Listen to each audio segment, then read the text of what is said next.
Some bombshell news here. Despite Elon Musk's best efforts to quite literally buy a state Supreme Court seat in Wisconsin, the liberal judge, Susan Crawford, has defeated Trump hanger-on Brad Schimmel in a race that commanded the attention of the entire nation. This race was crucial for two reasons.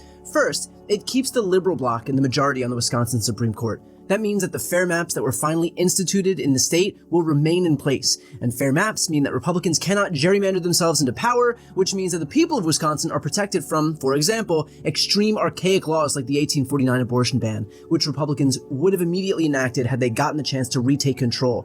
The downstream effects of Brad Schimmel winning this race would have been cataclysmic, and so at least for now, the very concept of democracy has been staved in the state of Wisconsin. But there's an equally important implication here. Elon Musk had been using this race as a test case, wherein he dumps millions and millions of dollars into the state, including in the form of literal million-dollar checks to bribe voters to participate in the Wisconsin Supreme Court election, knowing full well that if this strategy worked, he would export it to the rest of the country. He already did it in the presidential election, but he's now trying to learn whether or not he can do it in every state across the country. Wisconsin was the proving ground for him. And at this point, Republicans were all but admitting it. This was Trump's transportation secretary, Sean Duffy, just days ago on stage alongside Elon Musk at his rally in the state of Wisconsin. Unacceptable in this great state. And we have Brad Schimmel, who believes that the law should treat everyone the same. Whether you're a Republican or a Democrat, he's a fair man who's going to impose the law in a way that treats everyone equally, which is what we want as conservatives. And so what you all can do, by the way, are you all going to vote, or have you voted? You guys all voted? Okay. You look like a pretty lively group, so I imagine all of you at least have 5 friends, maybe 10. Get your 5 or 10 friends to the ballot box on Tuesday. And if all of you do that, you get your friends to the ballot box, because this is a low voter turnout election.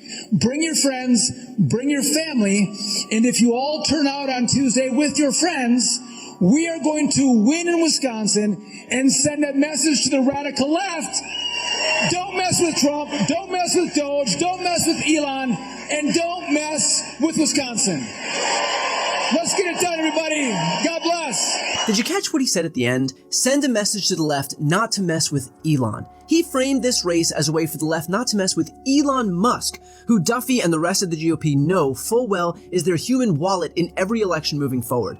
The reason that they're so protective of Elon is they want their meal ticket, but they had to make sure that the appetizer, meaning this race right here, was a success first. Tonight we learned that there are limits to how eager Americans are to allow one billionaire to effectively buy every single governmental seat in the United States of America. Now, I'm under no delusions that this means that Elon Musk won't continue to dump money into races across the country, but let's be clear about what it means. It means that his money is absolutely no guarantee that Republicans will win. It means that the people have shown that our voices have a bigger impact than his wallet. It means that there are very clearly limits to his outsized influence. But most importantly, it means that the momentum as we head toward 2026 is squarely on the left.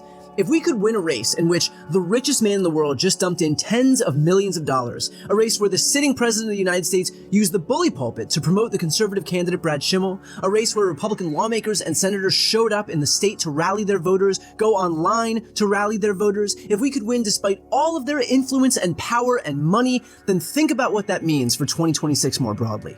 What's heartening, especially at a moment where there's hardly anything that should give us hope, is that even with the right-wing media machine humming along, even with the massive asymmetry in the amount of money that the right has over the left, even with the GOP's reckless, relentless pursuit of power and the abuses of our government, the fact that the left overcame all of those forces and showed up and won means that maybe the situation isn't as futile as we might think. Maybe our efforts to stay engaged matter. Maybe talking to our friends and families and neighbors and coworkers about the abuses occurring at the hands of these despots in government has an impact. This is why I push for it on a daily basis. I hope that what you just saw in Wisconsin reaffirms your commitment to stay engaged, because it means something. And by the way, I should note that because of the people in Wisconsin turning out, this is the justice they'll have representing them now. What should voters know about you? Because we are going to see more attacks, because look, when you have somebody like Elon funding these campaigns, that means that there is just a bottomless pit of money to pull from. We saw that in the Trump campaign, where that really benefited him to a huge degree. And so what do you want to take the opportunity to say to voters whose perception of you is going to be colored by the ads that are going to be put out by these partisan interests? Yeah. Well, I want them to know that I'm somebody who brings common sense, justice. I have always viewed the law and our constitutions as, tools to protect people's rights. And I want to protect the rights of all Wisconsinites.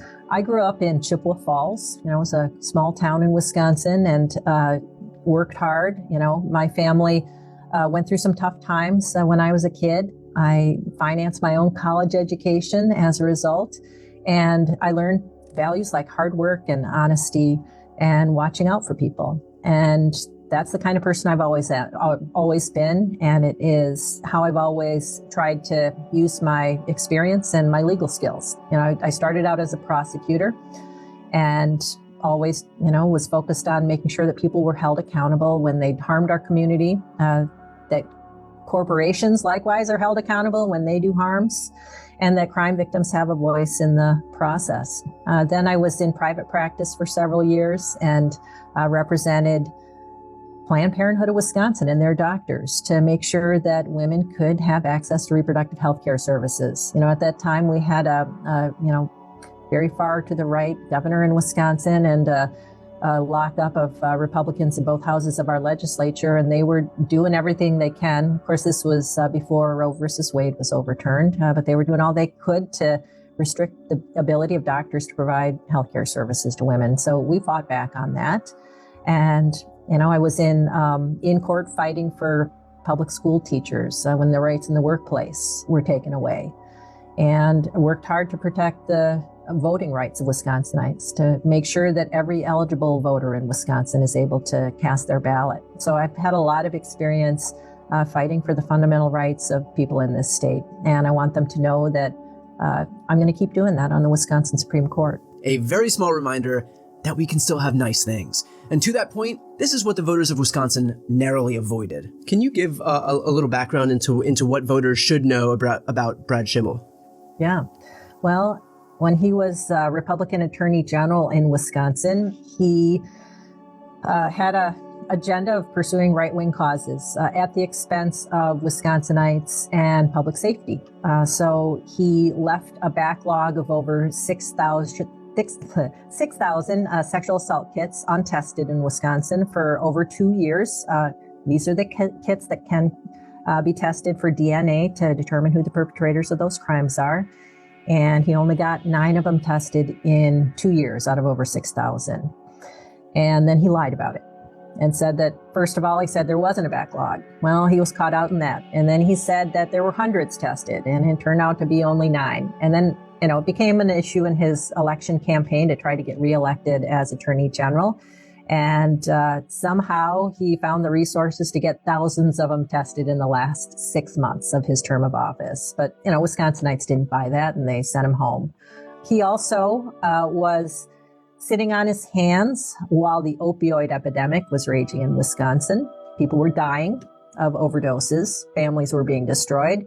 And most states in the country were joining a national lawsuit to hold those opioid manufacturers accountable for that kind of harm. And not Brad Schimel. He was standing by doing nothing, and at the same time was taking thousands of dollars of campaign contributions from the pharmaceutical industry. So again, follow the money. And he is doing it again with Elon Musk. And he actually, if you kind of follow the timeline here, Brad Schimel was out at the inauguration in DC for about a week in January, attending these high-ticket black tie galas by groups like Turning Point USA. And then he comes back, and a day or two later, literally a couple of days later, Elon Musk is tweeting about the Wisconsin Supreme Court race, saying, vote for the Republican. And then a month later, he's dumping millions of dollars. All of which is to say, at least for today, it was people over money. Musk tried to buy our elections, and he failed in the face of regular Americans who decided that our country isn't for sale. My message to you all is to take to heart the lesson that we learned from this election, which is that us being involved, us being engaged, us talking to our friends and family and neighbors matters. If the bank account of the richest person on earth cannot overcome that, then nothing can. We will win, and we can win moving forward, but we have to want it. Today we wanted it, and at least for now, our country is a little bit stronger as the result of it.